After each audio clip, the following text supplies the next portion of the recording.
Hi all, welcome to football arena. Brazilian താരങ്ങളുമായി ബന്ധപ്പെട്ടുകൊണ്ട് ഒന്ന് രണ്ട് അപ്ഡേറ്റുകൾ നമുക്കിപ്പോൾ ലഭിച്ചിട്ടുണ്ട്. അത് ഒന്ന് പരിശോധിക്കാം.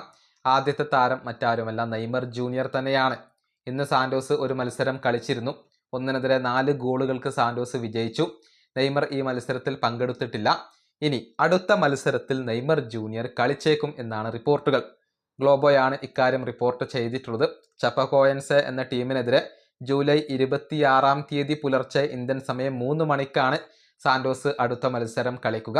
ആ മത്സരത്തിൽ നെയ്മർ ജൂനിയർ ഉണ്ടാകും എന്നുള്ള കാര്യം ഇപ്പോൾ അവരുടെ പരിശീലകനായ കൂക്കയും സ്ഥിരീകരിച്ചു കഴിഞ്ഞിട്ടുണ്ട്. മാത്രമല്ല, നെയ്മറുമായി ബന്ധപ്പെട്ട് മറ്റൊരു അപ്ഡേറ്റ് കൂടി ഗ്ലോബോ നൽകിയിട്ടുണ്ട്. അതായത് നെയ്മർ ജൂനിയർ സാന്റോസുമായുള്ള തൻ്റെ കോൺട്രാക്റ്റ് പൂർത്തിയാക്കും. അതിനുശേഷം മാത്രമാണ് ഭാവിയെക്കുറിച്ച് തീരുമാനം എടുക്കുക. മറ്റുള്ള ക്ലബ്ബുകളിൽ നിന്നും ഓഫറുകൾ ലഭിച്ചു കഴിഞ്ഞാൽ, അനുയോജ്യമായ ഓഫർ ലഭിച്ചു കഴിഞ്ഞാൽ നെയ്മർ ജൂനിയർ സാന്റോസ് വിടാൻ തന്നെയാണ് സാധ്യത.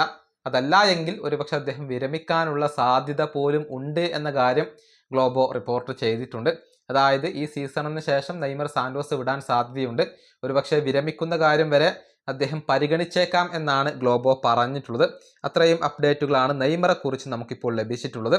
ഇനി മറ്റൊരു ബ്രസീലിയൻ താരമായ ബ്രൂണോ ഗിമറസുമായി ബന്ധപ്പെട്ട ഒരു ട്രാൻസ്ഫർ അപ്ഡേറ്റ് ഇപ്പോൾ ജാക്കബ്സ് ബെൻ നൽകിയിട്ടുണ്ട്. അതായത് ബ്രൂണോയെ സ്വന്തമാക്കാനുള്ള ഗണ്ണേഴ്സിന്റെ ശ്രമങ്ങൾ ഇപ്പോൾ തുടരുകയാണ്. ബ്രൂണോ ഗിമറസുമായി ഗണ്ണേഴ്സ് പേഴ്സണൽ അഗ്രിമെന്റിൽ എത്തിക്കഴിഞ്ഞിട്ടുണ്ട്. ആഴ്സണൽ ഇപ്പോൾ 70 മില്യൺ പൗണ്ടിന്റെ ഒരു പുതിയ ഓഫർ താരത്തിന് വേണ്ടി നൽകുകയാണ്. നേരത്തെ ഒരു ഓഫർ നൽകിയിരുന്നു, അത് ന്യൂകാസിൽ യുണൈറ്റഡ് നിരസിച്ചു. പക്ഷേ 70 മില്യൺ പൗണ്ടിന് മുകളിലുള്ള ഒരു പുതിയ ഓഫർ നൽകുകയാണ്. അതും ന്യൂകാസിൽ യുണൈറ്റഡ് നിരസിക്കാൻ തന്നെയാണ് സാധ്യത. കാരണം അദ്ദേഹത്തെ കൈവിടാൻ ഇപ്പോൾ അവർക്ക് താല്പര്യമില്ല എന്നുള്ള റിപ്പോർട്ടുകളാണ് പുറത്തേക്ക് വരുന്നത്. ഇനി മറ്റൊരു ബ്രസീലിയൻ താരമായ ഡാനിലോ സാന്റോസുമായി ബന്ധപ്പെട്ട ഒരു അപ്ഡേറ്റ് ഇപ്പോൾ പുറത്തേക്ക് വന്നിട്ടുണ്ട്. അതായത് ബോട്ടഫോഗോക്ക് വേണ്ടിയാണ് ഡാനിലോ ഇപ്പോൾ കളിച്ചുകൊണ്ടിരിക്കുന്നത്.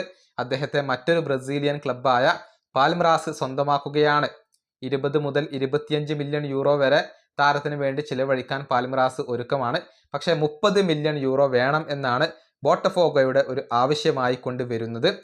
ഡാനിലോയുമായി ഇപ്പോൾ പാൽമിറാസ് പേഴ്സണൽ അഗ്രിമെന്റിൽ എത്തിക്കഴിഞ്ഞിട്ടുണ്ട്. അതായത് 4 മില്യൺ യൂറോ അദ്ദേഹത്തിന് സാലറി നൽകാൻ അവരിപ്പോൾ ഒരുക്കമാണ്. മാത്രമല്ല, ഏകദേശം 5 വർഷത്തേക്കുള്ള ഒരു കോൺട്രാക്റ്റ് വരെ അദ്ദേഹത്തിന് പാൽമിറാസിൽ ലഭിച്ചേക്കും എന്നാണ് ESPN ബ്രസീൽ റിപ്പോർട്ട് ചെയ്തിട്ടുള്ളത്. ഇങ്ങനെയാണ് ബ്രസീലിയൻ താരങ്ങളുമായി ബന്ധപ്പെട്ടുകൊണ്ട് നമുക്ക് ലഭിച്ചിട്ടുള്ള പുതിയ അപ്ഡേറ്റുകൾ. ഈ വീഡിയോ അവസാനിപ്പിക്കുന്നു. അടുത്തൊരു വീഡിയോ കാണാം.